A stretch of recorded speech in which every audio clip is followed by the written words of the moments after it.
Assalamualaikum warahmatullahi wabarakatuh. We are from Group 19 are going to present to you about our assignment Code of Safe Working Practice for Maritime Seafarer.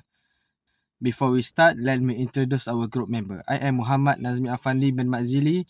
With us, we have Muhammad Al-Hafiz bin Ghazali, Nur Syafiqah binti Rizwan, and Muhammad Nur Haimi Ilham bin Zabri. Basically, the situation for the task one is me as the ship surveyor try to get on board of the ship from pilot boat using pilot ladder, and I will use any means necessary to protect myself from danger during inspections. So I'll be highlighting the suitable PPE for me to secure the safety from head to toe, starting off with the helmet. As I'm climbing up the ladder, I need to protect my head from any falling object from above, as I might receive a fatal injury if I take this lightly. Next one will be the outfit itself lah.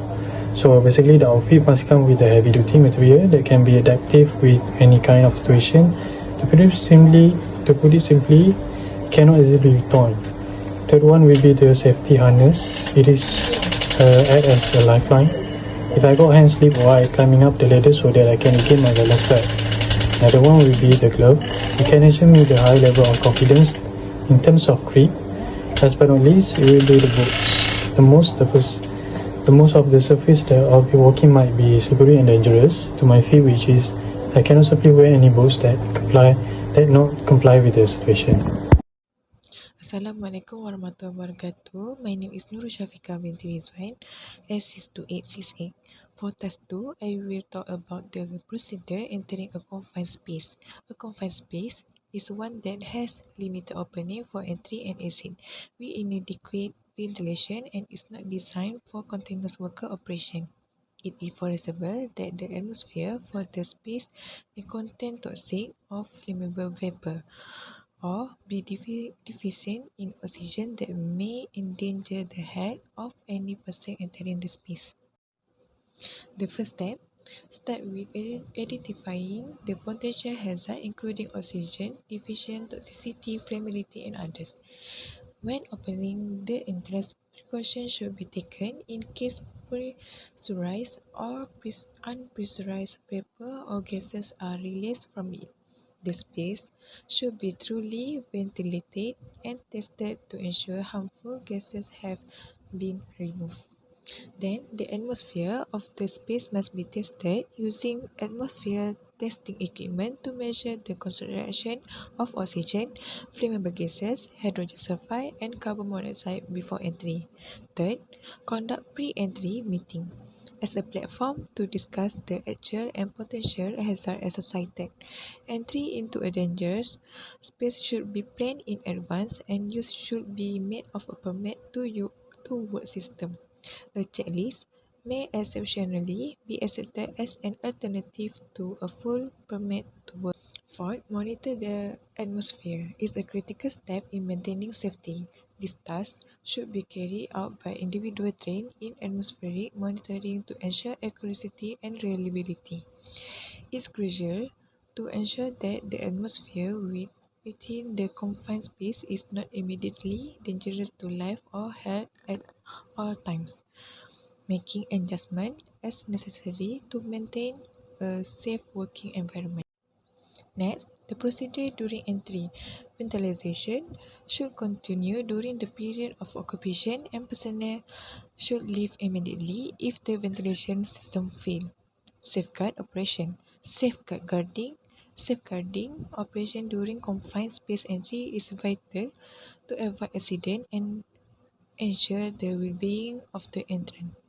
All employees must wear the appropriate personal protective equipment at all times to protect against the specific hazard present in the confined space. Evacuation procedure is crucial to avoid injuries and ensure the well-being of all the entrants. Entry into a dangerous space should be planned in advance, and use should be made of a permit to work system. A checklist may exceptionally be accepted as an alternative to a full permit to work. Post-entry review. Conducting a thorough review of the operation after exiting the confined space is essentially in continuously improving safety and operational procedure. This post-entry review should identify any issue encountered, evaluate the effectiveness of the implemented safety measure, and highlight areas for improvement. Next, I will explain to you about the meaning of confined space and the equipment that necessary to ensure that the confined space is safe. Confined space is referring to a physical space with limited entry and exit point that is not designed for continuous human occupancy. Because of their enclosed structure, restricted access, and limited ventilation, this area may represent potential risks. Tanks, compartments, storage section, and enclosed equipment space are all examples of confined space on board of the ship. Next, the equipment that is necessary to ensure for the safe entry is the first one is gas detector and monitoring equipment that is used to identify and monitor the presence of flammable gas and toxic substance. We will make sure that the oxygen level in the confined space within the safe limit, which is 95.5% to 23.5%. Second, lockout tagout device that used to ensure the isolation of the equipment within the confined space to prevent accidental activation during entry. Lastly, lighting equipment that are important to eliminate the confined space adequately for safe entry and work. That's all for me. I will pass to the next presenter. Assalamualaikum. I would like to present the task 3. The task 3 have 3 steps. First, immediately. Second, safety precaution before entering the tank. And last, entering the tank and rescue. First step is immediately. Firstly, raise the alarm, shout out for help for your remaining team member outside the tank, or use the emergency communication system to alert the ship crew. Second, assess the situation. Check if your friend is breathing or unresponsive. Look for any obvious signs of injuries or cause of unconscious, such as famous leak or spill. Third, call for medical assistance.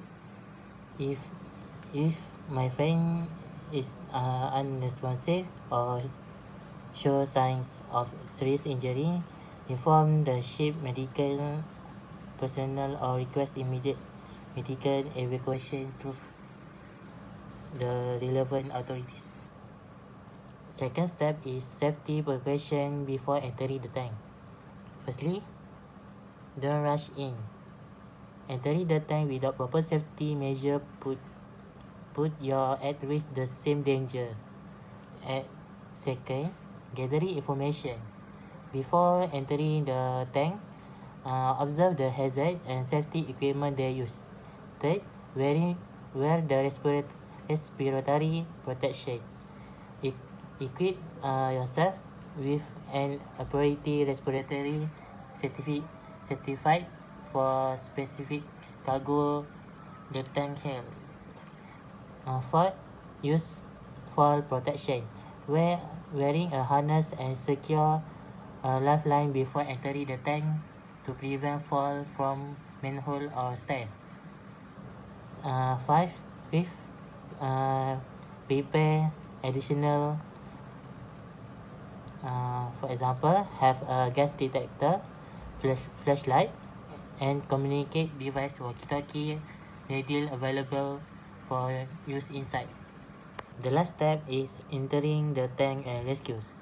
Firstly, enter with a partner because the situation is demand safety enough. Enter the tank with at least one trainer and equipped team member for support and potential rescues if needed.